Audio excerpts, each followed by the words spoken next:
On the Spot brings you Survival in the Bush. This is Bob Anderson of the National Film Board. It was decided to put me on the spot in this film you're about to see and get me out of this producer's office for a while. And so I found myself on location, as we call it, and it was a tough one, the wilderness. The problem we wanted to deal with in this film was, what do you do when you're lost in the bush? Here's what we did.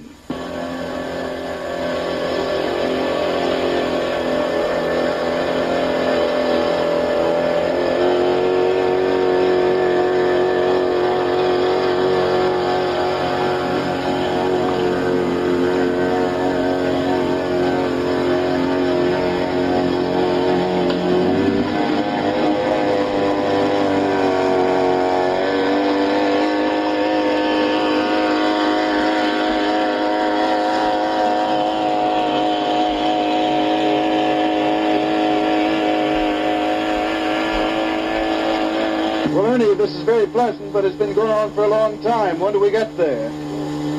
Well, this looks forsaken enough. Better slow down, Arthur.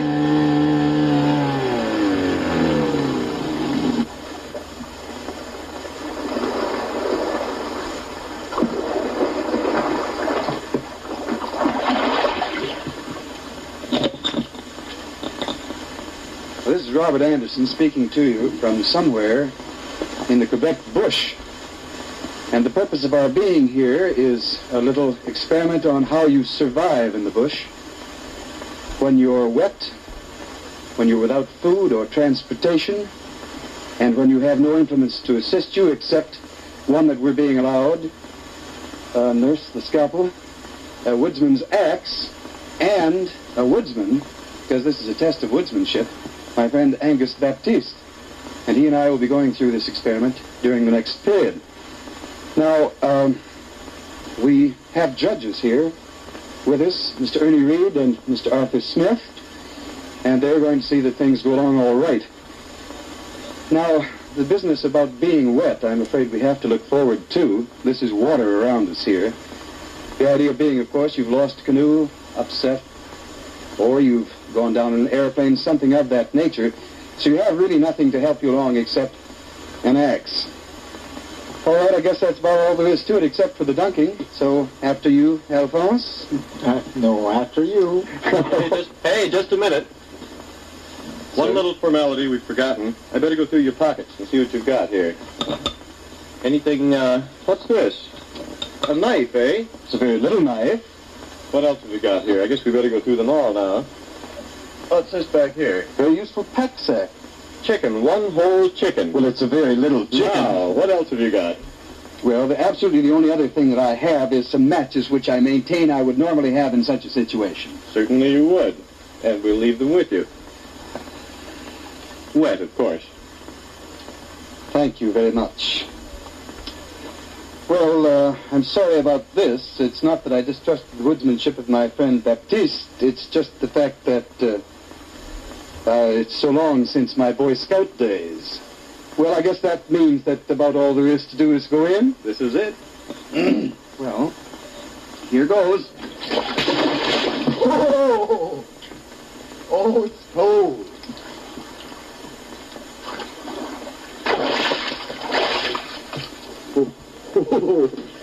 I don't like this. Oh, it's lovely day for a swim. Anyone for tennis? There's another member of our crew who's the cameraman. You won't see him very much because naturally he'll be behind the camera. But the next splash you hear will be that of Doug McKay, our cameraman. Well, I guess that's all we need you for. Thank you very much.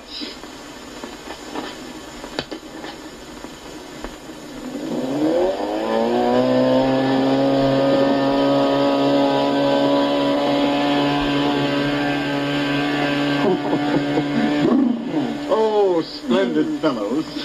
Oh, Well, I guess about all we have to do, gentlemen, is get to shore. okay. All for it? That. It's deep here. These trees are half submerged. But with any luck, we'll make it. Oh, that canoe would come back. We'll try. Somebody. Okay. We'll try this thing. How you doing? It's deep here. Which we should remember, I guess. If I can make this now. Well, Boots are heavy. oh, mine too. How you doing? Oh, All right. oh, I can lift it. You okay?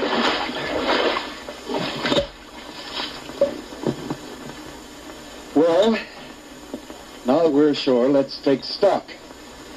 We have a few problems. One, we're very wet, cold, and pretty soon we're going to be hungry. And as we are going to be hungry, we're not going to stay long in this campsite because this swampland doesn't support much in the way of wildlife of any sort. Our first problem, however, is to get warm and to get dry. And Angus Baptiste is going to make out of this dead jack pine both firewood and something to start the fire with. Ishkudekodjigan is the implement that he's going to devise here. That means, Ishkudekodjigan means in Algonquin, fire stick. We have no matches, and this is going to be our way of starting the fire. Now, this isn't the only way of starting a fire without matches, as any Boy Scout in the audience will testify, but it's a very good and efficient way of doing it, and here's how you go about it. He fashions a groove in this piece of dry jack pine with his axe, leaving splinters at one end, and then, taking the fire stick that he's fashioned separately, he rubs it in the groove, and the friction caused by the fire stick in the groove produces the flame, which ignites the splinters.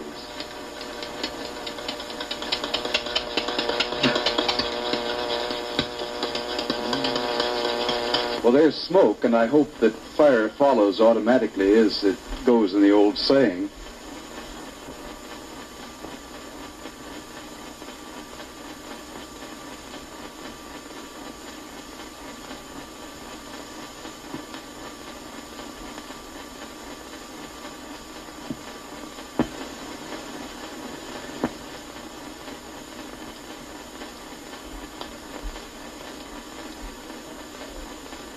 Well, that fire looks good to me. At least now we'll be able to get warm and get dry.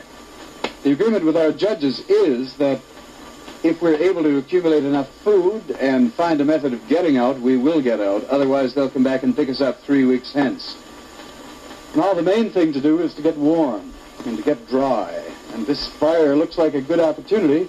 So if you'll excuse us, we'll just get rid of these wet clothes and we'll see you tomorrow from a new campsite, I hope.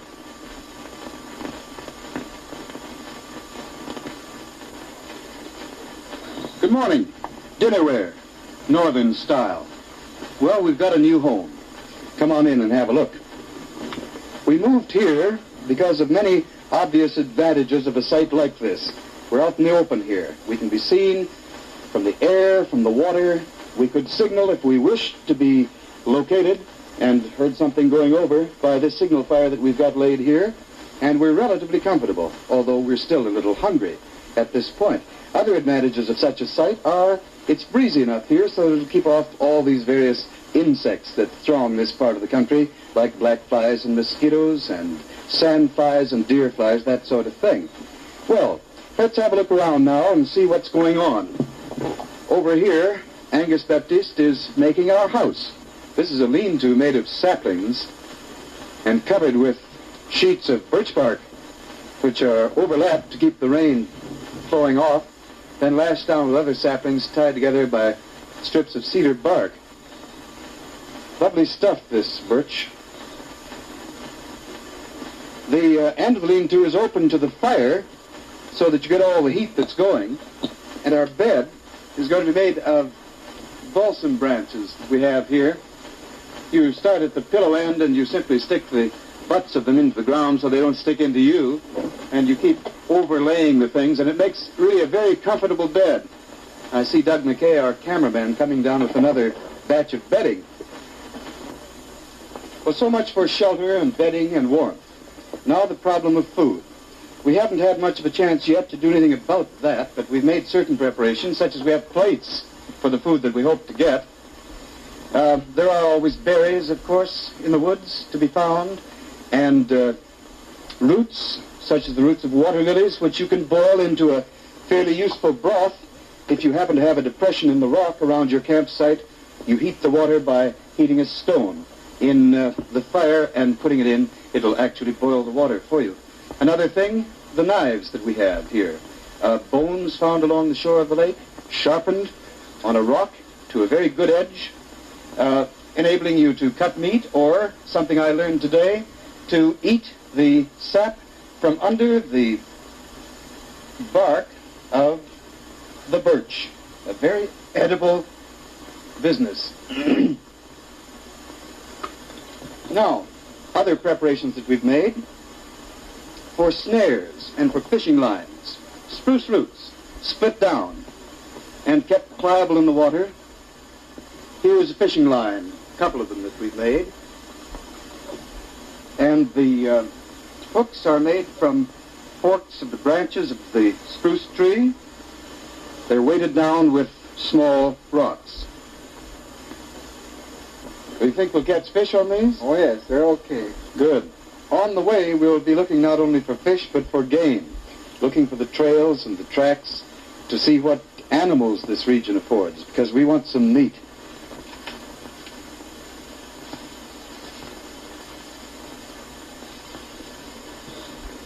If you know what to look for, the signs animals leave in the woods tell you a lot. These are tracks of a large bull moose, fresh tracks, leading toward the little lake nearby, where the moose probably feeds.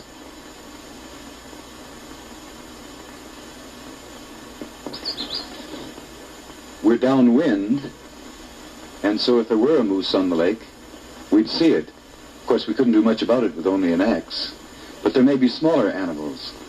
For example, here's a rabbit run, a path worn by the rabbits through the brush.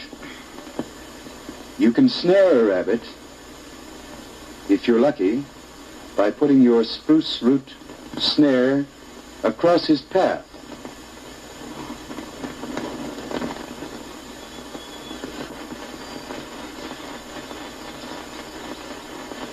As he runs along his familiar path, Mr. Rabbit's going to get a surprise from this hangman's noose.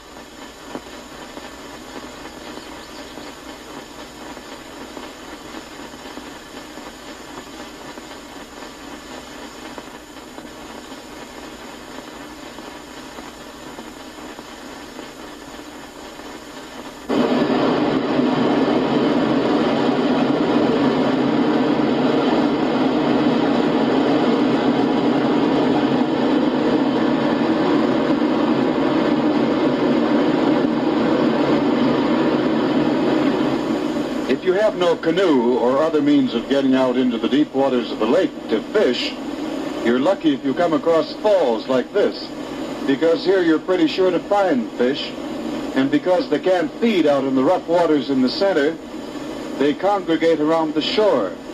And with these implements that you make in the woods, you're apt to be able to find fish.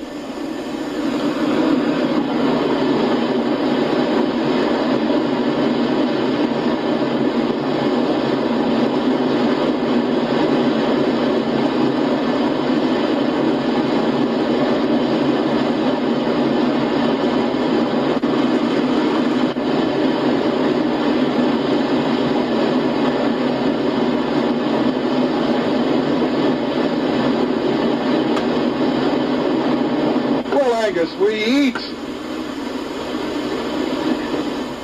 That's quite a fish. Yes, sir. That's a sturgeon, isn't it? Yes, that's a sturgeon. Any more in there? Yes, I see a bit more in there. I don't know how much you know about sturgeon. I was surprised to find they were such a slow and sluggish fish. Angus made a fish snare out of cedar bark, a running loop on the end of a pole. And with it, he took out of those quiet little pools by that lovely falls several more sturgeon that same morning. Well, that meant that we had no more immediate worries about being hungry, and it also meant we could think in terms of storing up food for the trip out. How to get out, of course, was the problem, but Angus Baptiste had the answer for that one. He's an Algonquin Indian, and his father had taught him how to make the birch bark canoe. He said he could make one with the only tool we had, an axe, and that I had to see. I'm sure that if I were alone in the bush, I certainly wouldn't tackle a birch bark canoe. I'd stick to something more simple, like a log raft, tied together with spruce roots. But here's the plan of operation for making a canoe if you're interested. As you can see, it's a fairly complicated procedure. What you do first is look for a big tree to get the bark from, and that's just what we did.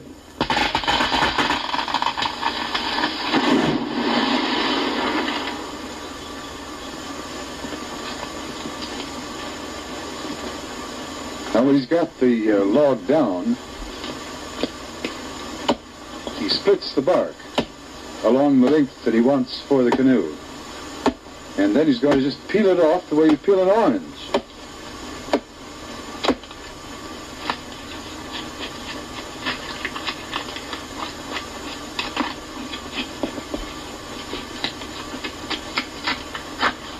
The things you can do with an axe.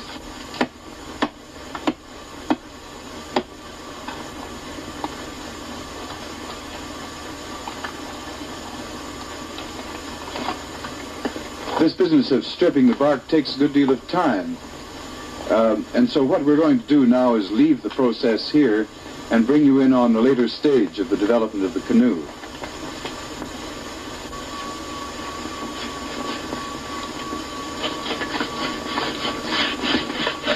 Well, you know, I think I'm getting pretty good at these canoe slats.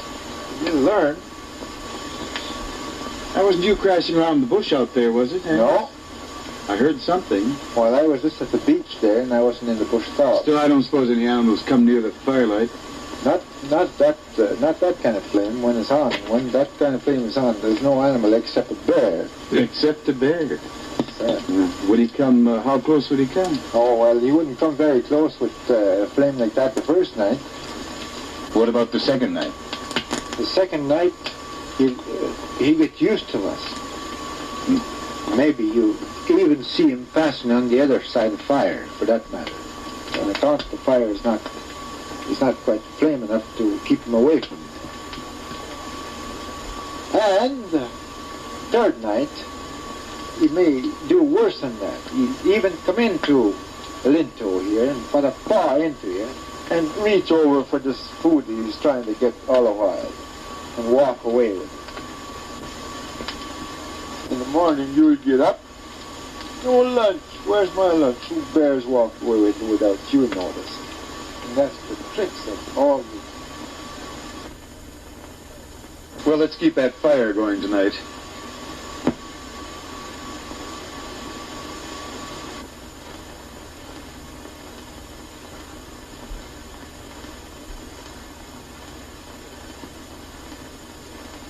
This isn't serious fishing, this is fun.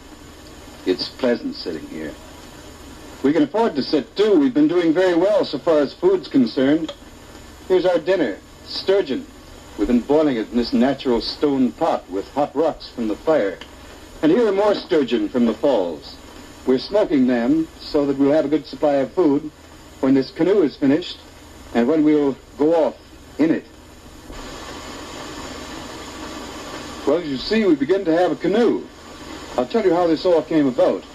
We brought back the birch bark from the woods, and Angus laid it out here flat on the ground, and then he made a shape, which eventually will be the gunwale of the canoe, and this shape he placed on top and weighted it, as you see, and then he bent the birch bark up, around, and it's held in place by pickets here. Now, Angus, what about the other stages of the making of the canoe? Next stage would be to raise the gunwale outside and inside and strip this bark off here, even with the gunwale, the two gunwales, the outside and inside, and a sewing with the spruce root.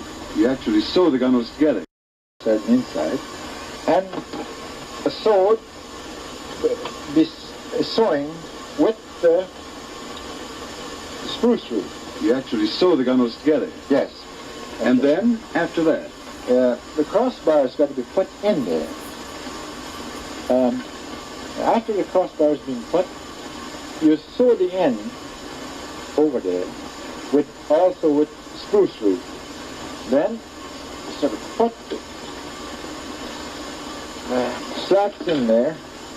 they line the whole of the canoe. Yes, and you put the ribs in there to strengthen the bottom of the canoe, or the whole canoe. Yes.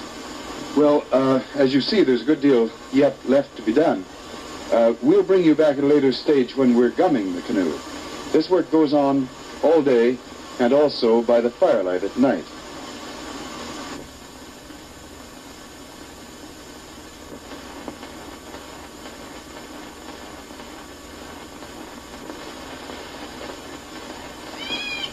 Hey, what's that?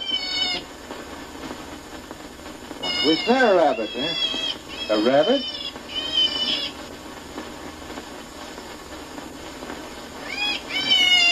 Oh, it's a baby rabbit. What do you want to do with him? Eat him? Eat him? With all those kids in the television audience? No, we got plenty of fish. I think we'd better let him go. He's a...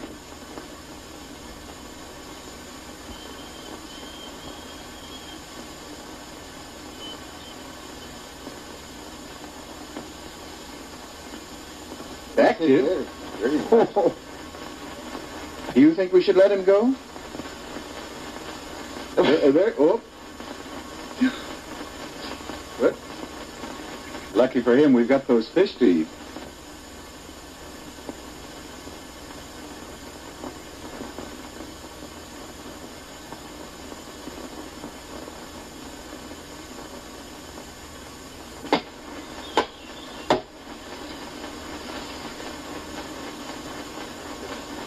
A bear trap. Well, I don't much like the idea of tackling a bear. But I guess it's different if you know how to make the forces of nature work for you. Well, I guess this is your deadfall, eh? That's right. Well, how's it work? Well, if you pick up them two sticks there and put the shorter one upwards and the longer one down towards the ground, now lift it for you and see how it's done. Like this? Yes, sir. And in this notch here? Right in that notch. Well, how's that? Well, now what? I'll have to put this stick in there in order to get the bait inside the center of this cabin, which is to put the bait in there. And the bear would be in this position with his two paws inside this cabin. The reach for this bait is inside of that cabin in order to set the trap off. You want to see how it's done? Certainly do. For you. Now, watch it close.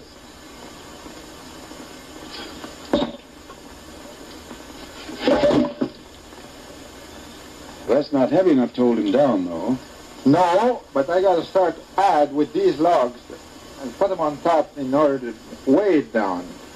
And so is the same, just the same on the other side, on the other end. You sort of set a loaded trigger. Then. That's right. Right. And that holds the bear in. That holds the bear down until he makes his last resistance until it dies, maybe a couple of hours from now. I see. Well, now, we've had a bit of a setback. We were just about ready to leave. Now, all the food that we'd gotten together is gone. So it's a matter of trying to get another stock of food together to keep us on our way out. So we'll report to you in a few days' time. Well, something's happened since we last spoke to you. You remember our deadfall? Well, come over here. A deadly, effective instrument. That bear weighs about 400 pounds, I would think. I don't altogether like to show you that. Come and see what else we've found here. Angus has got a friend. He's not altogether sure of things yet. We thought we'd better just hold on to him now and feed him a little bit until he feels a little more comfortable about things. He's a cute little thing. The cameraman's belt went for his collar. The rest is a matter of spruce roots and bark.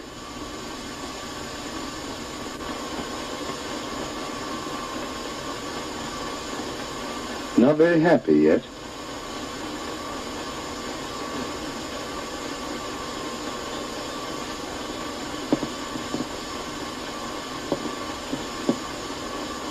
We're sorry for this little fella. We thought we'd keep him around for a bit and feed him up. Our birch bark canoe is almost finished. Like to have a look?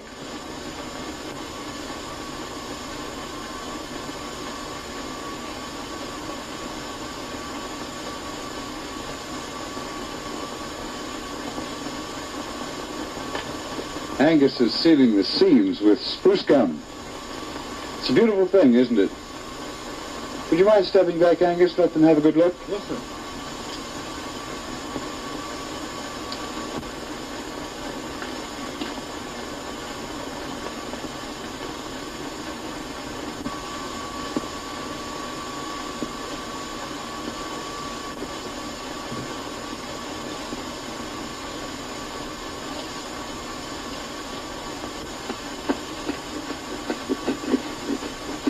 Hey, McQuagg, get away from there. Angus isn't going to like that. He's an awful nuisance, but he's rather sweet to have around. He got one of Angus's boots the other day and made quite a mess of it. I think I better take you and put you up on your pole, young fella. What do you think? You twist that spruce root off. Take it easy, McQuagg. Easy now. Take it easy.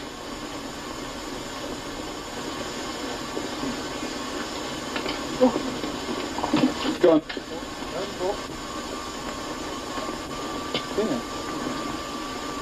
In all that confusion, McQuaw, our little bear, got away.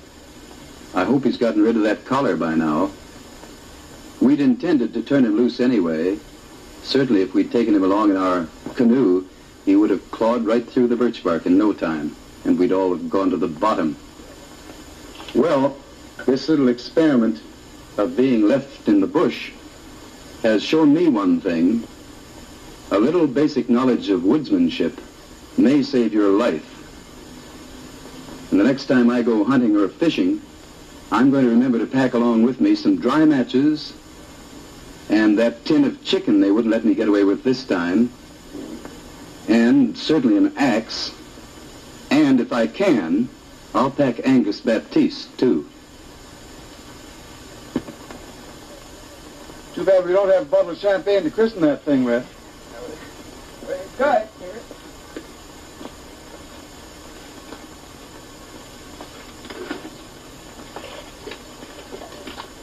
All right, Mr. Cameraman, it's time to go.